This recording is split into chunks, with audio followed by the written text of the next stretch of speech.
Hi, Leo. Welcome to your end of January 2022 General Tarot Update. It's Rena here.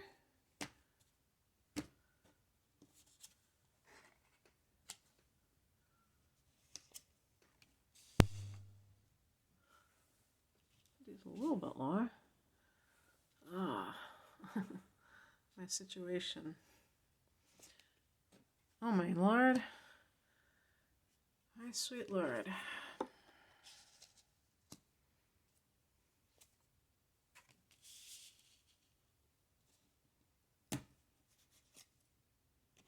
Ooh, I love the illustration for the Eight of Pentacles. Okay. The heart of the matter is the Moon card. The Moon card is a card of creativity. Sometimes it can be confusion, delusion, deception. So in relationships, it can be that you sense something is going on, but you can't put your finger on it. There is going to be a full moon in your sign in mid-February. And I've already done your February astrology, so you can check my channel if you're interested in more information about that. So that could be when the Moon card is really activated in a lot of ways. So the point being that in relationships, when people suspect that their partner is cheating, this is the kind of thing that they feel, where it's just like driving them crazy because they know that something is going on, but they just can't place it. This is a card that is actually associated with Pisces. The moon rules Cancer in astrology, which is another water sign, but for whatever reason is associated with Pisces in the tarot. I suspect because the theme of the moon card can really mimic Neptune, the ruler of Pisces. So in the past position, we have the Tower card, and that might have been something within your relationship, or if this is a workplace situation where you're feeling uneasy, that something happened. So an example would be if at work you had your hours cut, or, because I remember that happening to me, and it was very unnerving, not just because it's this sense of loss, but also you wonder, like, what else is going on? Is this just the beginning? And so, like, if you've had some kind of a change in your work schedule or status at work that makes you a little bit uneasy because you feel like you're being phased out in some way, then yes, that could be what is going on. Now, the Tower can be, maybe more dramatic than that. So seeing somebody that you've worked with side by side get fired, let's say, and then you wonder, am I the next on the chopping block? Is this just, are they just getting warmed up and then they're going to come after me? And in relationships, if you have found out that your partner has already been cheating, and so you've forgiven them, but now they're acting sketchy again, that kind of thing. The higher message is the Hierophant, and this is a card of tradition, a card of the spiritual, the religious.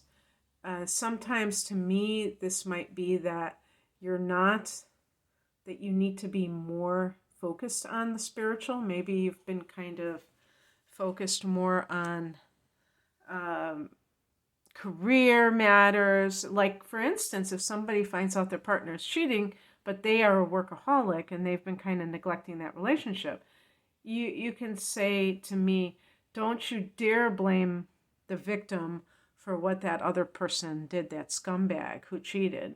And I would say, well, I don't condone cheating, but I do understand that sometimes it's actually because the other person is trying to fill a void, and they're all alone, and their partner is absorbed in their career or some other thing that's outside the relationship, and they go and do this. I'm not talking about narcissists who cheat because they want to elicit a negative response in their partner, their energy vampires. I'm talking about the people that maybe they are in the minority, I don't know, but they are just genuinely lonely within the relationship. But let's say that you have forgiven that person. The Hierophant is about, what is your philosophy of life? Are you doing are you connected to a spiritual path? Are you too involved in other things and worldly things? And that is affecting every aspect of yourself in a negative way. And even if that other person is ultimately responsible for what they've done, you have to take some kind of responsibility because you can only change yourself. And the same thing applies to work. If you're in a place where you don't trust the people around you, and this could include coworkers with the moon card to me, anyone who's there, and you are kind of like watching your back, you're not really, you don't really have people that you feel that you can trust in the workplace, then that's, it is what it is. I'm not saying that it's the end of the world, but still, it just shows that if that's the case, you might be in the wrong place. You might not be in a healthy environment. So whose responsibility is that ultimately?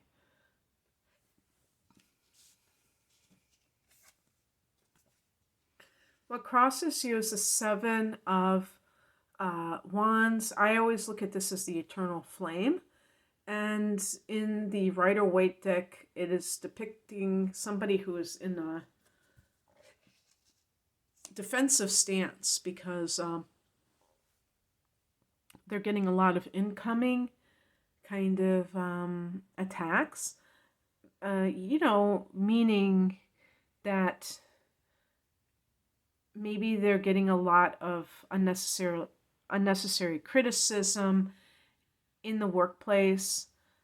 And I have said this before, that I feel that that's intentional in order to keep that person off balance and in that defensive posture. Leo is a sign that really loves praise. And I knew a Leo, and I don't know if I would deliberately test this out, but I remember how he would smile so much, just like a cat in the sun, like that feeling of adoration is really intoxicating to a Leo person. So I'm not really necessarily talking about things like that. That might be a little bit extreme, but just that sense of appreciation. If you have mostly negative comments directed towards you in the workplace or in a relationship, then perhaps you're not in the right one. And the moon card could also be escapism, that it can't be addiction.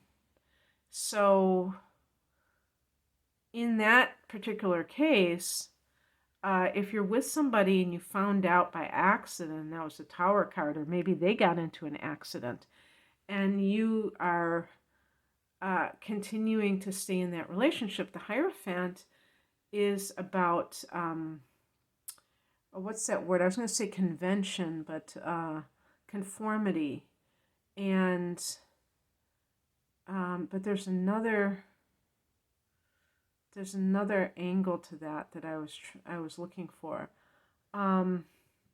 Some of you Leos can have Venus and or Mars in Cancer, and that can make you very much desiring to keep the family together, to keep that, even Leo might do that, to keep that continuity going, being a fixed sign.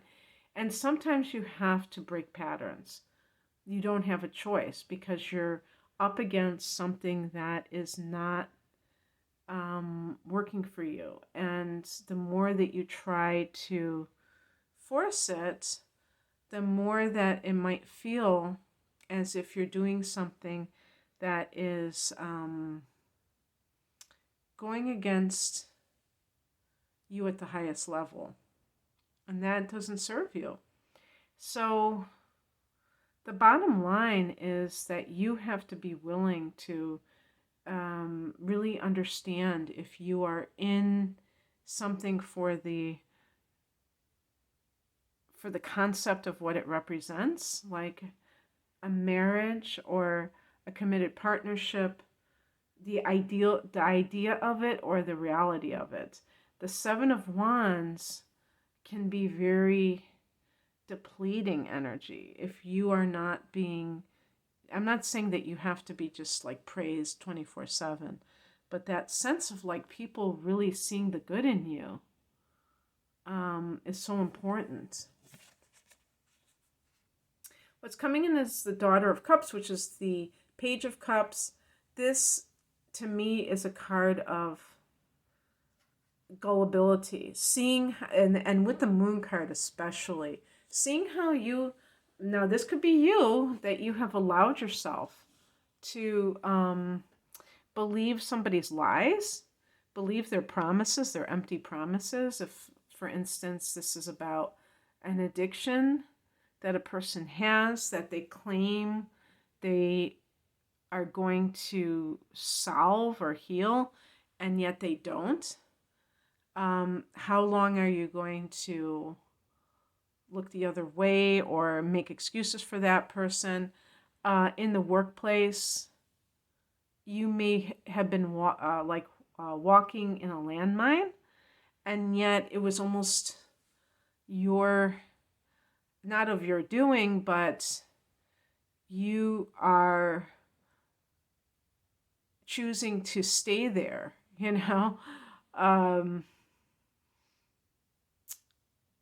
And the thing too, though, is if this is about creativity, because I've been talking about all these other things, but maybe you, the Tower card has to do with you losing your job, and now you're going to devote yourself to your creative gifts because Leo has a lot of them. The Page of Cups could be a new creative project, and the outcome is the Eight of Pentacles, and this is a great card for material wealth, for wealth in this world. 8 is a power number, and Pentacles have to do with this. I love this depiction. I really do. And I feel like with this web, there's like two messages. The first being that, to me, the law of attraction, it's like casting the net and then waiting for the fish to come into it. I see the web like a net, and you're attracting good to you. You're attracting abundance to you. But you have to have that ability to do the action that puts it out in the universe and then wait for it to come to you.